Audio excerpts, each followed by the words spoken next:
محرم کا مہینہ چل رہا ہے، نیا سال شروع ہو گیا ہے۔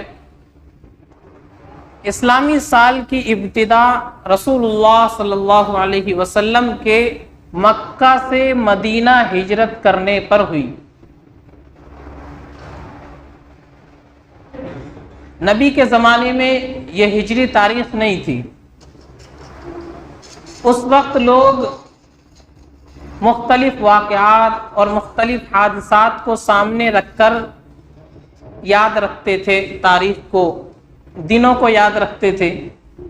جب حضرت عمر رضی اللہ تعالیٰ عنہ کا زمانہ آیا اور انہوں نے بہت سارے خطوط روانہ کیے اپنے گورنروں کے نام، اپنے حاکموں کے نام، تو ایک صحابی حضرت ابو موسیٰ اشعری رضی اللہ تعالیٰ عنہ، ان کے پاس حضرت عمر کا خط آیا تو انہوں نے حضرت عمر کو ایک مشورہ دیا کہ حضرت آپ جو بھی خط بھیجتے ہیں، کوئی حکم بھیجتے ہیں، تو اس پر کوئی تاریخ لکھی ہوئی نہیں ہوتی ہے، پتہ نہیں چلتا کہ کون سا حکم کب آیا، کون سا خط کب کا ہے۔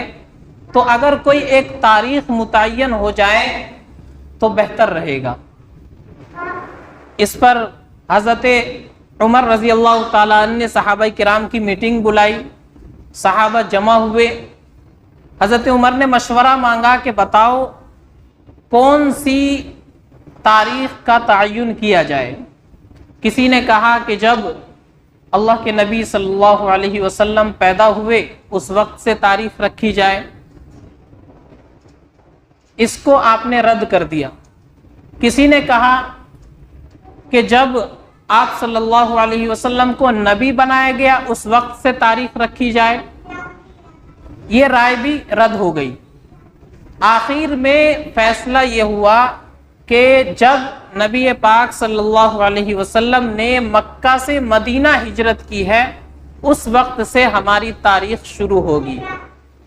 ہماری تاریخ کی بنیاد نبی پاک صلی اللہ علیہ وسلم کی ہجرت پر ہوگی، کیونکہ جب سے حضور نے ہجرت کی ہے اس وقت سے اسلام کو ایک قوت ملی ہے اور اس وقت سے اسلام پھیلتا اور پھولتا گیا ساری دنیا کے اندر۔ مسلمانوں کی عزت میں، مسلمانوں کی شان و شوکت میں بڑھوتری ہوئی ہے۔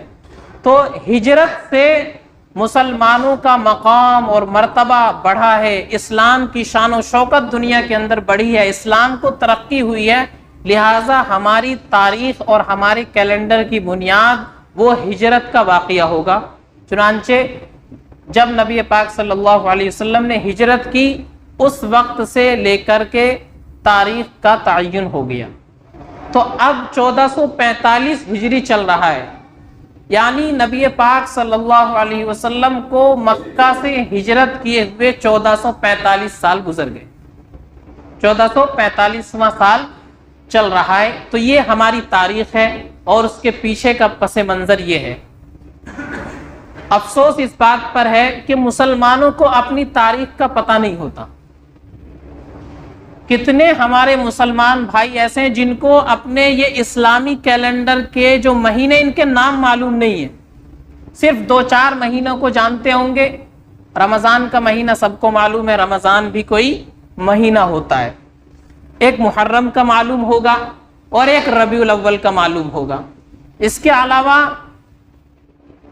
اور باقی مہینے ہیں، پورا کیلنڈر ہے 12 مہینوں کا، بہت ہی کم لوگ ہوں گے جن کو پورے مہینوں کے نام یاد ہوں گے۔ اسی طریقے سے بہت ہی کم ایسے لوگ ہوں گے جو سال کے بیچ میں مہینوں کی تاریخ یاد رکھتے ہوں گے کہ آج اسلامی کیلنڈر کے اعتبار سے کیا تاریخ ہے، اسلامی کیلنڈر کا کون سا مہینہ چل رہا ہے، اس کی کون سی تاریخ ہے، مسلمانوں کو معلوم نہیں۔ افسوس کی بات ہے، ہماری اپنی تاریخ ہمیں پتہ نہیں، جبکہ بہت سارے احکام دین اسلام کے اسی کیلنڈر سے متعلق ہے۔ ہم روزہ رکھتے ہیں، چاند دیکھ کر کے روزہ رکھتے ہیں، عید مناتے ہیں چاند دیکھ کر کے، بقرعید کے دن کا تعین ہوتا ہے چاند دیکھ کر کے۔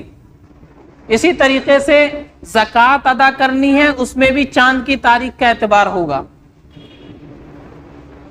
کسی عورت کا شوہر مر جائے یا اس کو طلاق ہو جائے، اب وہ عدت گزارے گی تو اس میں بھی اس چاند کی تاریخ کا ہی اعتبار ہوگا۔